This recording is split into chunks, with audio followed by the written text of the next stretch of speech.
Now, the purpose of making love is for me, the man, to raise the consciousness of my body through my love of the particular woman I'm making love to, and for her body to be raised in consciousness. It's not about gratifying myself. It's not by having power over the other. It's a simple spiritual exercise, is making love. And that's why it's important to be with a partner in love and not with experimentation. Casual affairs are purely experimental, and they downgrade the body of the people taking part, because there is not enough love in the contact. It's a matter of excitement. And when the body vibrates with excitement, the ground is faulty, because the body should never be excited. The body should be stable and still and able to perceive the mystery of love, to be able to have the love flowing through it, and that is not exciting. That is fulfilling. And what is fulfilling is not exciting. Like passion, despite what most people think, passion is absolutely still. In the midst of extraordinary sensation of pleasure or beauty in the action of making love, the passion is absolutely still, because the love is reflected off the intellect, which is absolutely still. And you get this extraordinary situation of a passion which is absolutely still and yet is creating, in the action of physical love, making physical love, creating extraordinary pleasure and beauty.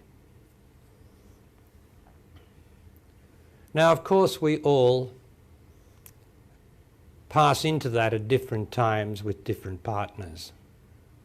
That is the wonder of our bodies and of the life that's in us, that sometimes with a different partner we can experience or have a great passionate knowledge of love and pleasure. But what we're looking for, aren't we, is something that endures, an enduring love, not something that's here for a few weeks or a couple of months and then starts to fade. We're not looking for that, surely. And that's why I want to talk to you about the purpose of lovemaking. Now, as far as I am concerned as the man, my purpose, if I make love to a woman, is to, first of all, delight her and not delight myself. It's sufficient for me that she allows me to make love with her, to enter her body, for I would not be entering her body if she did not have some right ground there for me to communicate with, because I cannot enter any body. I have to enter a body that has a certain amount of right ground. And when that's there, I can enter that part of the right ground, and through my love of her, through my love of the principle of woman, and I'm talking for all men, through my love of the principle of woman, I can reach through this ground a part of her that delights her, but at the same time informs her of a love that possibly she has not known before.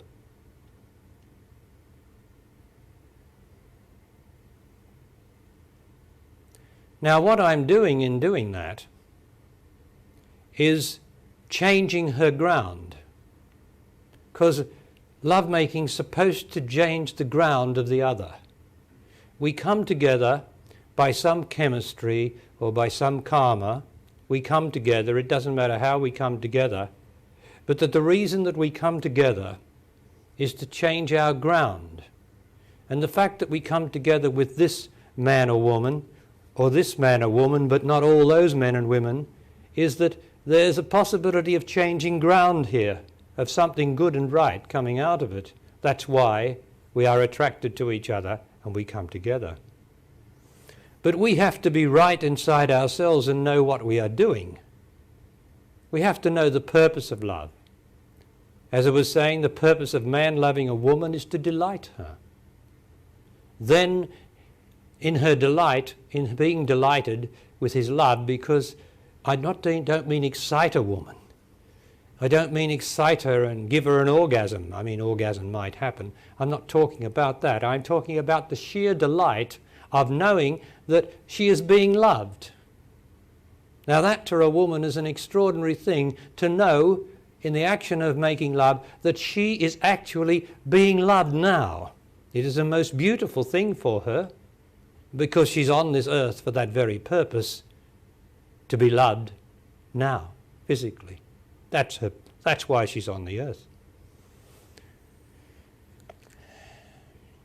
And then I change her ground to the degree that I am innocent in my love. There's several factors working here, of course. I as man, there's several factors working. First, I must endeavour to delight the woman and not excite her. There's a difference. Any woman will tell you the difference who's approaching to being a real woman. Then there's my innocence. It's a form of innocence not to try to excite her, but to truly enjoy her. And in that enjoyment, when a woman psychically knows that the man is truly enjoying her, not for an end, not for a purpose, not for an object, not for an orgasm, not for excitement, all those things make her psychically hold back. But when she knows the man is innocently got no intention of getting something for himself, only the delight of making love with her body, which it is a beautiful delight to make love to a woman, that is sufficient, and he must be innocent. Now, innocent means that he's not trying to excite her so that there's an end to it, an orgasm, an end, that they're going to get up and end it and perhaps come back in a couple of weeks' time. That's an end. No. He's got to be innocent. As his body that we are practicing through the spiritual life, as his body becomes more pure, meaning he is giving up as much as possible thinking, he is giving up as much as possible wanting, he is giving up as much as possible asserting himself, giving his anger or his negativity to others that he's supposed to be loving. The more he does that, he changes his own ground. A sort of purity comes into him, which, as he continues doing this, becomes an innocence. He becomes like a boy again. And it's a very wonderful thing for a woman, a real woman, to make love with a man who is innocent like a boy, although full of all the experience that he has, but not attached to his experience and not using it to excite her, but just to love her. He has to be as innocent as possible of any objective except to delight her and to enjoy her. Now, if you look at the action of making love, and you've all made love, it's a very beautiful thing in its own right. You don't have to add anything to it. You don't have to put on the black stockings and the leather boots. You don't have to get up to all that nonsense, because that was invented by man, not invented by woman. But woman got the idea because the sex that was in man that invented that entered her. And then she became a quarter of a man or a half of a man who lived for excitement in sex. And so when she makes love to a man who truly loves, she can't feel him.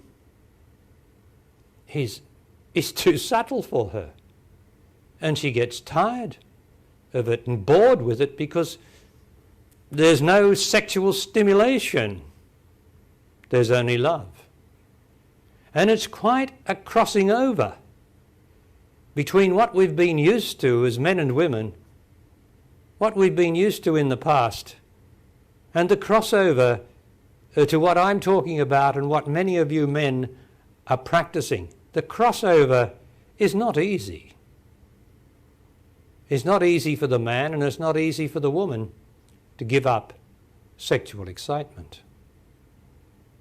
But am I getting it right when I say that the action of making love of two bodies is a very, very beautiful thing, a pleasurable thing, a beautiful thing in its own sensational right?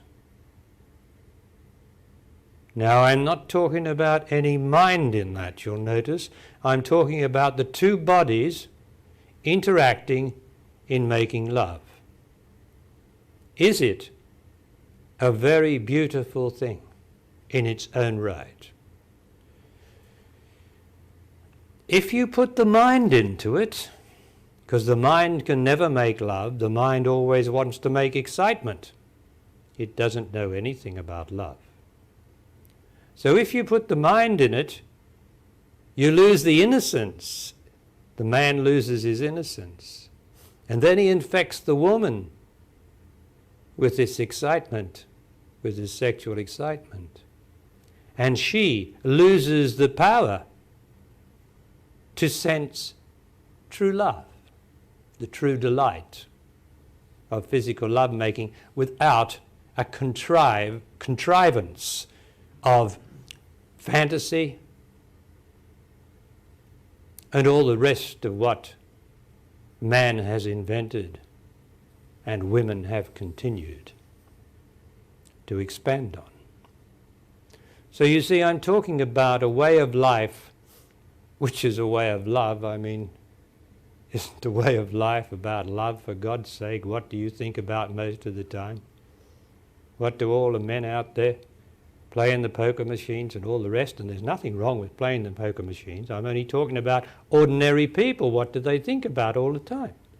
The women are always talking about the men, and the men are always thinking about the women.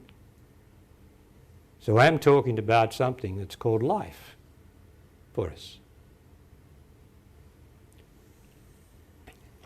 Now, if a woman has many promiscuous affairs, and there's nothing wrong with that, in her early life, in these times, there's nothing wrong with that, because that's the experience of these times in most cases.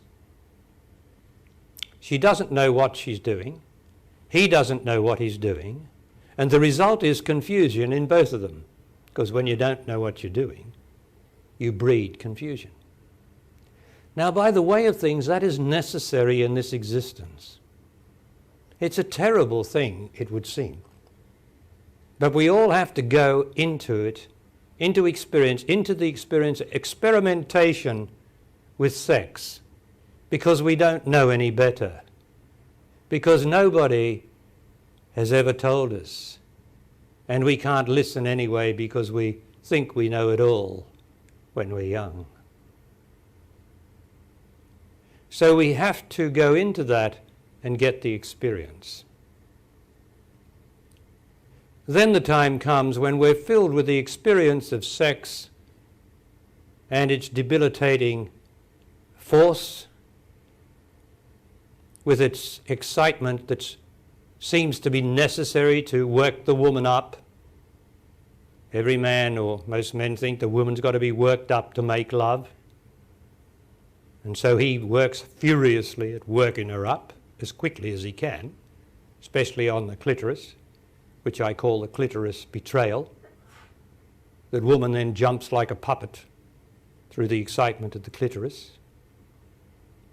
A man goes for the clitoris like mad. And all this sort of thing to excite her, to work her up, so that he can then get inside of her.